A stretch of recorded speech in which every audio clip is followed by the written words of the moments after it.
ये जो अलग अलग अंतर्राष्ट्रीय समूह में जाकर जस्टिन ट्रूडो इस मुद्दे को उठाना चाह रहे हैं, वो ये भूल जाते हैं कि हमारे लिए हमारी जो सिख कम्युनिटी कनाडा में रहती है वो कितनी इंपॉर्टेंट है, लेकिन खालिस्तानी नहीं इंपॉर्टेंट है। उनके खिलाफ कार्रवाई करनी पड़ेगी। बिल्कुल, मैं एक बात आपको थोड़ा सा ध्यान दिलाना चाहता हूँ। जब आपकी टीवी स्क्रीन पे भी जो नाम चल रहे थे गैंगस्टर्स के, जी देखो, इसको सिख इशू के साथ जोड़कर देखने का कतई मतलब नहीं उठता। अब देखिए, जो आपने डोजियर दिखाया उसमें सभी लोग हैं, उसमें हिंदू धर्म से भी हैं, मुसलमान से। इनका धर्म क्या है? इनका धर्म आतंकवाद है, इनका धर्म गैंगस्टर है, इनका धर्म उगाई करना है, इलीगल तरीके से लोगों से डरा कर, धमका कर, मरवा कर पैसे उगाई करना है। इसलिए मैं सबको पहले तो एक बात कहना चाहता हूँ, जो इसके बार बार ये बताना चाहते हैं, देखो जी सिखों को मरवा दिया, सिख को मरवाने की कोशिश की गई, मार दिया गया। भारत कभी भी ऐसे किसी काम में लिप्त नहीं होता, ना ही होगा, ना ही हो सकता है।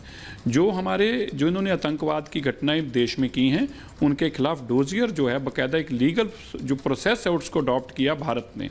हाँ, कनाडा के वहाँ के प्रधानमंत्री ने उस पर कोई कार्रवाई नहीं की, बहुत सारे मुल्कों ने कार्रवाई की, बहुत सारे मुल्कों ने वो लोगों को हैंड ओवर भी किया इंडिया को। पिछले दिनों में भी आप देखो, स्पेन तक के हर जगह से लोगों को पकड़ कर लेके आए हैं, लेकिन सिवाय कनाडा के, कनाडा ने उनका साथ नहीं दिया। दूसरी बात, जो बार बार प्रधानमंत्री दूसरे मुल्कों को बताने की कोशिश कर रहे हैं, वो कहीं ऐसा बताने की अपनी सफाई देने की कोशिश कर रहे हैं। हमें लगा हमारे खिलाफ नहीं बोल रहे। हाँ। मुल्क उनसे ये सवाल पूछ रहे हैं कि आप आतंकी घटनाएं करने वाले, किलिंग कराने वाले लोग, एक्सटॉर्शन पे किलिंग पंजाब में जो हुई है, ये इंडिया में हुई है, जिसमें उन्होंने एडमिट किया कि हमने मरवाया है। हाँ। जैसे गोल्डी बराड़ ने एडमिट किया कि मैंने मरवाया है। तो ऐसे लोगों को आप पनाह दे रहे हैं। अब वो फंस गए हैं, कनाडा जो है वो फंसा हुआ है। इसलिए वो 5 का मसला हो या अमेरिका को सफाई देनी हो, बाकी मुल्कों को सफाई देनी पड़ रही है, नहीं हमें पता नहीं था, या जो भी वो कह रहे हैं। अभी इनका भेद कैसे खुल गया? देखिए, ये कहते थे कि फ्रीडम ऑफ वॉइस है। हम भी कहते हैं सबको अपनी बातें कहने का अधिकार है, लेकिन किसी के मुल्क को तोड़ना, किसी को मुल्क के तोड़ने की बात करनी और उस मुल्क के हक में जो बोले उनको मारने की बात करनी, ये फ्रीडम ऑफ वॉइस नहीं हो सकता। अभी ये बड़ा स्पष्ट कैसे हो गया, उन्हीं के मुल्क के अंदर ये उनके स्टेटमेंट देने के 3 दिन बाद कत्ल होता है, गैंगस्टर दूसरे गैंगस्टर को मार देते हैं। यही पहले हुए हैं, यही उससे पहले हुआ, 3-4 बार हो चुका है वहां। तब आपने कह दिया कि देखिए जी, ये तो इंडिया की, मुझे लगता है शक है।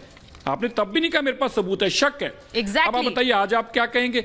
आपकी धरती पे एक क्रिमिनल लोग, जो भी गैंगस्टर है, गैंगस्टर पहुंचे कैसे? सवाल आज ये बड़ा है। इसलिए हम सिखों को बदनाम ना करें लोग, क्योंकि हमारी दस्तार एक अलग आइडेंटिटी। हमारे लिए बहुत बड़ी चिंता क्या है, हमारी आइडेंटिटी अलग है। मान लीजिए गौरव आर्या जी कहीं घूम रहे हैं, या हमारे डीजीपी फोरम में डीजीपी रहे हैं, ये कहीं भी वैद्य साहब घूम रहे हैं, तो शायद इनको पहचानने में किसी को 1 मिनट लग सकता है। हम सिख तो दूर से आइडेंटिफाई किए जाते हैं। और प्रधानमंत्री ने, कनाडा के प्रधानमंत्री ने दुनिया भर के लिए, सिखों के लिए एक बहुत बड़ा खतरनाक जो एक सिचुएशन अराइज खड़ी कर दी है। मैं अभी भी सोशल मीडिया पे और अपने व्हाट्सएप के ग्रुप्स में देख रहा था, सारे सिख इस बात की चिंता कर रहे हैं। हाँ। अगर आपको तो मैं पढ़ के भी जरूर बताना चाहता हूँ, सिख चिंता कर रहे हैं, यार ये हमारे साथ कर क्या दिया रातों रात इस आदमी ने? हमने कनाडा के प्रधानमंत्री का क्या बिगाड़ा है? हमारा क्या लेना देना है? तुम अपनी राजनीति करने के लिए, अपनी छवि को सुधारने के लिए, या जो आपके खिलाफ नेगेटिविटी का प्रचार हो रहा है उसको, उसका मुंह बदलने के लिए अपने इतना बड़ा स्टैंड लेकर हम लोगों का नुकसान किया, सच्चाई से परे की बात करके हमारा नुकसान किया। एग्जैक्टली सर, और आप ये बात समझते हैं क्योंकि आप रेगुलरली, आप you are in touch with the Sikh community there, आप उनके साथ लगातार परस्पर संवाद में भी रहते हैं, और इसीलिए आप ये बात खुलकर बता सकते हैं।